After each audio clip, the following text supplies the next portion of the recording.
The 2024 NFL playoffs are surging onwards, and the NFL playoffs continues to be a fantasy goldmine. There is so much casual and recreational money flooding the DFS lobbies for the NFL playoffs that this is one of our biggest profit opportunities all NFL season.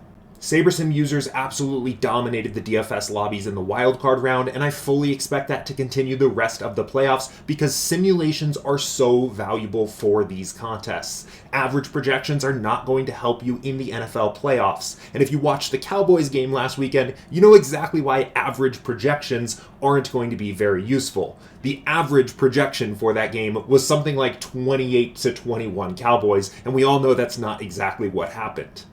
NFL DFS lineups on SaberSim are built using our play-by-play game simulations, accounting for the full range of outcomes of what is possible both on the football field and in your NFL DFS contests during the NFL playoffs. My name is Jordan Chan, I'm the head coach here at SaberSim, and in today's video, I'm going to show you how to continue crushing the NFL playoffs in your DFS contests. Last week, I released a video walking through how to use SaberSim's powerful late swap and live data to update your lineups throughout a slate, making sure you're already playing the most profitable versions of those lineups. You can check that video out in the description, but in today's video, I'm going to be focusing specifically on Classic and Showdown slate strategy for the NFL playoffs, walking through exactly what I do to build my lineups for each one of these slates. Let's go ahead and dive right in.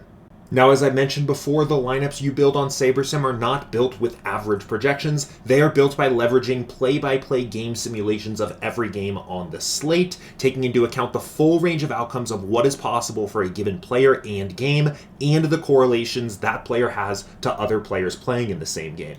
I'm going to go ahead and get started with a build for the 4-game slate coming up this weekend, assuming that we're building for a large field 150 max type tournament.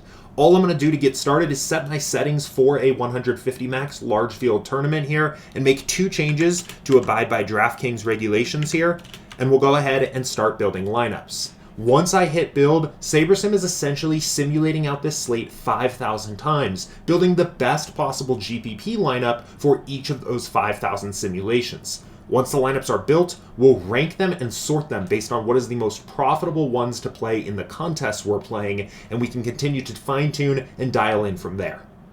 Once you finish building your lineups, you'll see that they are ranked and sorted by what is called SaberScore, which is a custom algorithm that takes into account both the projection of the lineup, but also the ownership and the overall scoring upside of a lineup to identify what the most profitable ones are to play based on the size of the slate and the size of the contest you're playing. Just like average projections aren't useful when you're building lineups, they're also not the best metric for sorting your lineups. While projection matters, ownership also matters as well as raw scoring upside. So SaberScore is going to do a better job of identifying the best possible lineups to play.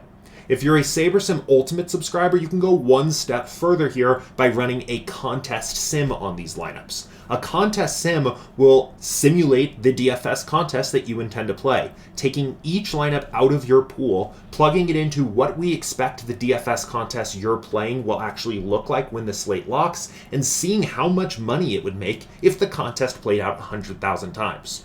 Let's go ahead and run a contest sim here so I can show you exactly how that works. The first thing we need to do is decide what contest we intend to actually play this into. For the purposes of this video here, we'll go ahead and assume that this is going into the Minimax contest, a large field 150 max. So I'll find the Minimax, add a contest sim, and SaberSim will automatically pull in all the correct settings for this type of contest for my build. When we head back to the build now, we can identify that this is the contest that we want to simulate here in the settings menu.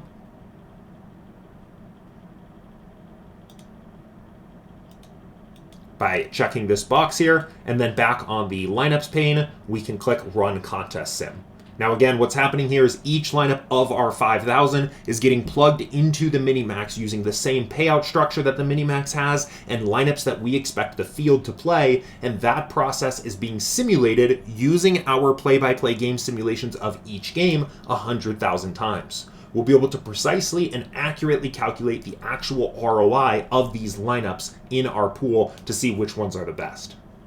Now that our contest sim is complete, we see these ROI metrics showing up underneath each lineup here from the contest sim, and we can sort our lineups here by the risk-adjusted return on investment of each lineup in the contest sim.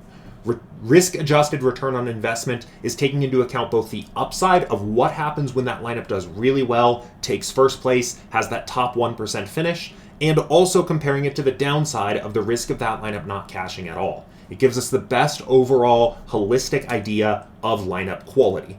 So we'll sort by risk-adjusted return on investment, and these are the best 150 lineups in our pool that we could play. Now, before we go much further here, I do want to mention that while contest sims will allow you to more accurately identify the best lineups from your pool, if you're not on SaberSim Ultimate, SaberScore is still going to do a great job of identifying profitable lineups to play. If we flip back over to the SaberScore sorting method that we were using before here, we can see that the top lineups that SaberScore identifies are still going to be very high ROI lineups from our pool. Both plans are going to do a great job here of identifying the best lineups to play. Contest sims are just going to give you that extra edge of identifying the absolute best ones to play. I'm going to flip back over to risk-adjusted ROI here for the rest of this particular build. And the last thing we need to do to get this build ready for us to start applying our takes and opinions on this slate is to diversify with min uniques. We want to not only play a high-quality set of lineups into this contest, but we also want to diversify those lineups from each other. We have 150 lineups we can play into this contest. We don't want them all to be super similar to each other. We want to balance the upside, playing good lineups into the contest, with the risk management and the diversification of making sure our lineups are a little bit different from each other. What I recommend people do is figure out what's the maximum number of min uniques that you can get while you still get 150 lineups back. You can find this by just increasing min uniques until you're no longer getting 150 lineups back. So we can see at 5, we're still getting 150. At 6, we're only getting 52. Then you can go 1 or 2 less than the maximum number of min uniques as a good way to balance your risk with lineup quality in your pool. I'm going to go 2 less than the maximum here and get 4 min uniques in each of my lineups. If you are on SaberSim Ultimate, there is one other thing I like to do at this particular step, and that's set a filter to remove unprofitable lineups from the pool. There typically aren't very many of these, but we can set a quick filter here to only show lineups that have an ROI greater than 0. It just makes the process of using min uniques and making adjustments to exposures and things like that a little bit easier as we get into the next steps. Now, before we go much further, let's review what we've done so far and reinforce why this strategy is so profitable for the NFL playoffs. The first step was to build out our pool of 5,000 lineups, each of them based on an individual simulation of the way that the slate could play out. These lineups have high upside and are already correlated because they are the best possible lineup for a given slate outcome. In lineup 1 here that we're looking at right now, we've got a Jared Goff lineup, and it's easy to see the story of this lineup. The Lions end up probably winning this game. Jared Goff has a huge game being productive to Josh Reynolds, Amon-Ra St. Brown, Jameson Williams. We've even got the Cade Otton run back on the other side. We've got another correlation here as well with Christian McCaffrey and the 49ers defense. The next step in the process was to sort and rank our lineups by either using SaberScore or contest-specific contest sims to identify the most profitable lineups from our pool played into the contest that we intend to use them in. And the last step was to diversify our portfolio with min uniques, making sure that we're balancing lineup quality and upside with diversification in our lineup portfolio. We want our 150 lineups we're entering into this contest to be as different as they can from one another without sacrificing too much overall lineup quality. At this point in the process, I would feel comfortable entering these lineups into the Minimax or another large 150 max type contest. And in fact, this is step by step the process I used to have a profitable wildcard weekend last weekend. However, this is also the part of the process where we can start plugging in, adding a little bit of our own takes, opinions, and research on this slate. So let's talk about how to do that next. Now, one of the hardest things about researching in DFS anywhere is knowing how to spend your time. Most of us can't afford to look at every single player on every single game in the slate, so we need to pick our spots. The best way to pick your spots on SaberSim is to take advantage of this leverage column, which is going to tell you your exposure minus the ownership projection for that particular slate. It's going to give you an idea of who your biggest stands and your biggest fades are on the slate overall. I recommend looking at the top 5 or so highest leverage players you have and the top 5 or so lowest leverage plays you have. These are going to be the players that are going to make or break your slate. Your highest leverage players are your biggest stands. These are the players that when they go off, you are poised to benefit more than the field. Vice versa, if they fail, your lineups are going to suffer more than the average lineup in the field. The opposite is true here for the negative leverage players. When Jahmyr Gibbs, Mike Evans, Nico Collins fail on this slate, your lineups are going to benefit. If they go off, your lineups are going to suffer. So what do you do with this information? Well, as you're reading articles, watching videos, or digging into the data as you're getting ready for this particular slate, keep your eyes open for these particular names. If you see a good reason why maybe Mike Evans is going a little bit undervalued on this particular slate, that might be a good opportunity to increase your exposure and get some more exposure to him in your lineups. I like to think about things as either being half the field, even with the field, or 2x the field as I'm making adjustments. And I like to move up to that next benchmark from where I'm at right now. And I know that sounds a little bit confusing. Let me show you what I mean. Let me give an example here of where I decide I want to get a little bit more exposure to Mike Evans. Maybe I think this game's going to play a little bit closer, or I think his target share is going to be a little bit higher, or just somebody in the industry I trust is on Mike Evans for this slate. Well, I currently have 4% exposure in my pool, and he's going to be 22% owned. I don't want to completely abandon what the Sims think on this slate. There's probably some value here to the SaberSim simulations that say maybe he's better as a fade, but I do want to get this exposure up a little bit. I can go to the next benchmark here, which would be being half the field, which would be getting 11% exposure to Mike Evans. Now, I'm still under the field on Mike Evans in this case, but I've increased my exposure, and now he's not one of my biggest overall fades on the slate. I could go one step further and get to even with the field, instead getting up to 22% exposure here and take another jump. And I think just thinking about your exposures in these buckets here of half the field, even with the field, or 2x the field is a good way to go here, just to simplify this process. Now, this is a common question. What do I do if I get the unable to meet exposures button? Well, the best thing to do if at any point in your process you see this message is to click Keep Editing and click Rebuild Lineups. Rebuild Lineups will let you start the process over from the beginning here, now using what you've already entered into the slate as a baseline. The next time you go to build lineups, SaberSim will know that you ultimately want to end up with 22% Mike Evans and will build lineups that better supports that. This ultimately becomes a bit of an iterative process. You can rebuild these builds as many times as you need, making adjustments, running your sims each time until you're happy with your overall lineups in your portfolio. Now, I've already shown you a way to identify who to research, but let's say you're just not really sure what to research. Why would you go look at a particular piece of data or dig into a particular player or something like that? Now, I'm the same way. I'm going to show you a little trick that I've learned on SaberSim that helps me add a little bit of value to my build by finding high upside players at low ownerships on a slate. Now, first, I'm going to reset this build to get us back to how this looked just a minute ago here. And this strategy is focused around looking for high upside players at low ownerships. So what I like to do here is bring over this 95th percentile outcome, which is going to be the fantasy points this player scores in 5% or less of sims. It's essentially their ceiling on the slate. And I'm going to bring this over to right next to the ownership here, which is right where I want it. The next step is to sort by the players that have the highest 95th percentile outcomes in the pool. And I also like to remove quarterbacks and defense from this. I really like to do this with skill position players here. So I'm going to right click on the position and remove defense and quarterback here.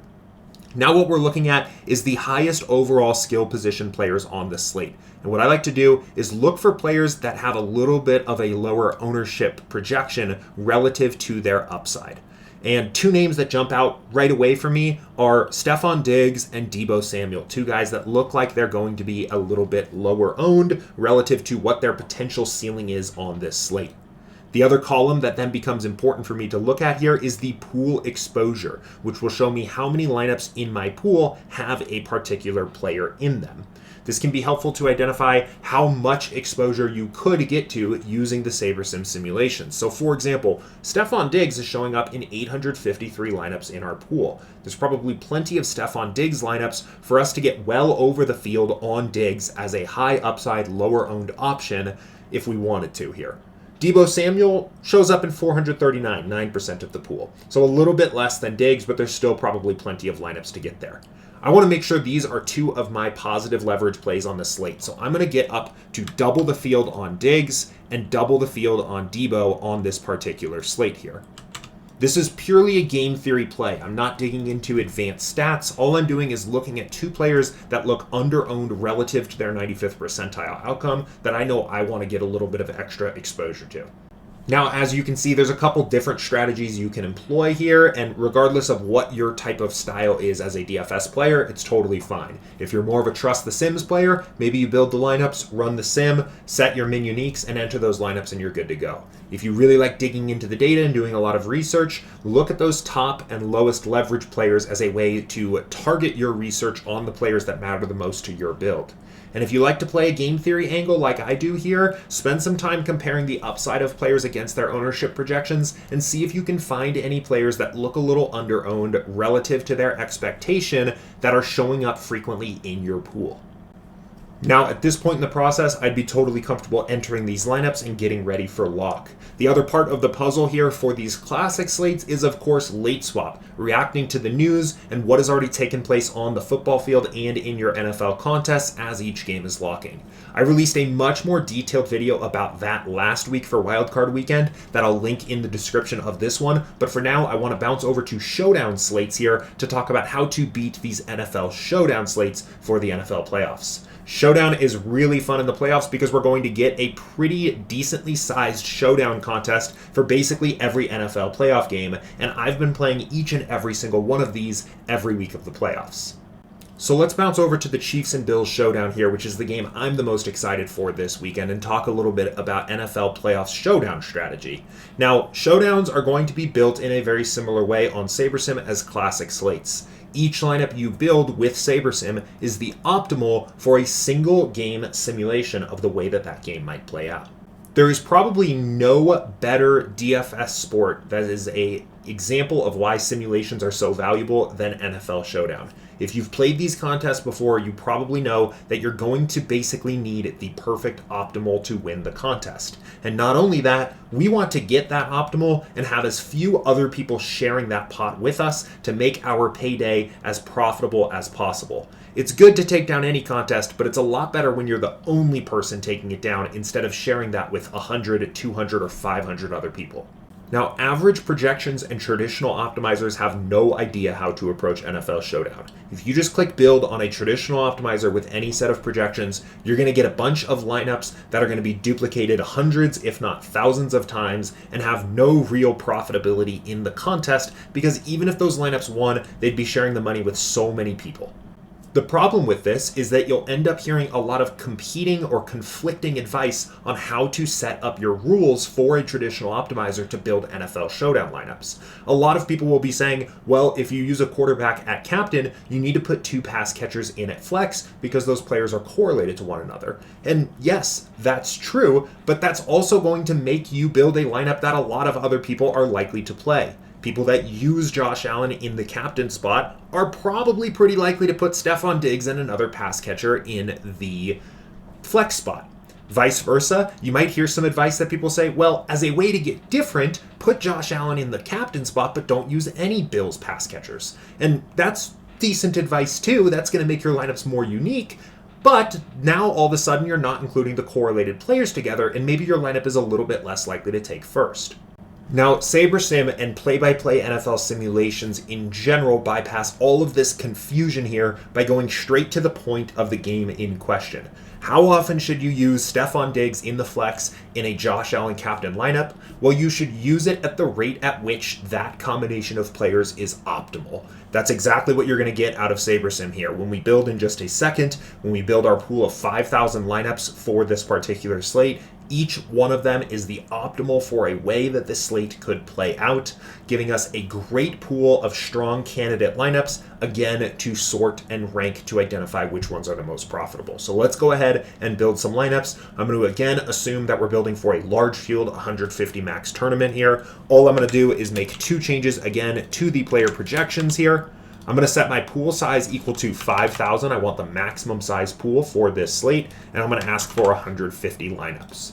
Now, SaberSim again is going to go into our simulations for this particular game and build a single lineup for each a single simulation for each one of these here. We'll get 5,000 potential lineups we could play. We need to pick the 150 most profitable ones out of these. So let's give this a minute to build here, and then we'll pick this up on the other side.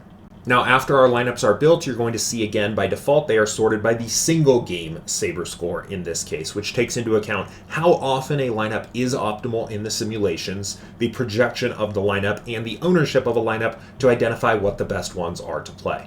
Now, while this is a good way to identify what the best lineups are to play, Ultimate allows you to use contest sims for NFL Showdown, which is a spectacular way to identify what the best lineups are to play. The main reason why is because duplication, again, is so important in Showdown. Knowing exactly how often a lineup is going to be exactly duplicated is crucial to properly accounting for the expected value or the ROI that that lineup has. We released a huge update to contest sims for NFL Showdowns at the start of the NFL playoffs that bumps up the size of our fields that we're using, makes them much more accurate, and has separate fields for different contest types depending on stakes, contest size, and entry limit. Now, you can certainly still be a profitable player taking advantage of the play-by-play game sims and using SaberScore to sort your Showdown lineups, but if you're serious about NFL Showdown for the NFL playoffs, you've got to at least try Ultimate so you can check out the contest sims. Let's go ahead here and set up a contest sim and run one for this Showdown build. I'm going to get it started the same way here and assume that, once again, we're playing the Mini-Max contest here, which is right here. We'll add the contest sim. Jump back over to the build here and identify this contest as the contest that we want to sim for SaberSim here. And run our contest sim. Now again, part of why this is so valuable is we're going to take each lineup of these 5,000s, which, remember, each one is the optimal lineup for a way that this game could actually play out based on our simulations, plug it into what we expect the Minimax to look like, dupes and all, and see which ones are the most profitable. Figuring out how to balance dupes versus upside is a very challenging problem in Showdown contests. How valuable is it to play a unique lineup? How much worse of a lineup should you play so that it is unique compared to a lineup that has a very high chance of being the optimal, but is going to be duplicated hundreds, maybe thousands of times? It's a very challenging problem to solve. Contest sims solve that basically in seconds by figuring out exactly how to balance those different factors here. So our contest sim is complete. This time we're going to sort by ROI. I'm less concerned about risk aversion in Showdown. I just want to play the most profitable lineups here so we can see, looking at our lineups here, now the most profitable ones to play. So this is the most profitable lineup in our pool. It wins this contest 0.32% of the time. We expect it to have one dupe. Our next best lineup also has one dupe here. Our third best lineup was not duplicated at all in our pool here. So you can see how SaberSim is solving the problem of duplicates here using the contest sim, identifying generally low duped lineups here from our pool and putting them at the top. Just to show you as an example here of what some of the other lineups might look like in our pool, if we look at the highest duped lineups from our pool here, we're seeing lineups that are going to be duped 11, 8% of the time here, showing lineups that just have a much higher probability of being duped heavily in this particular pool. Now, once again, we've got a set of 150 lineups that I would be more than comfortable entering into this particular contest. We built out a pool of 5,000 single simulation optimals here, and then simulated them in the Minimax to see which ones were the most profitable. Some of you at this point might be asking, well, wait, shouldn't we use min-uniques first? And my answer to that is you certainly could, but in a contest where getting the exact optimal lineup is crucial to being successful, and you're only playing 6 unique players in the lineup period, if there are 2 very profitable lineups that are just 1 player apart and maybe both are going to be unique, then I want both of those lineups in my portfolio. In Showdown, I'm a little less focused on mitigating risk and more focused on just seeking the highest ROI, most profitable lineups that I can play. Now, this is, of course, the part of the process where you can apply your own research. If you have a particular stand about the way that this game is going to flow or play, or just an angle that you think is going to be unique, you can make adjustments to your player exposures or your player pool here to filter your 150 and end up with a set of lineups that you're happy to play.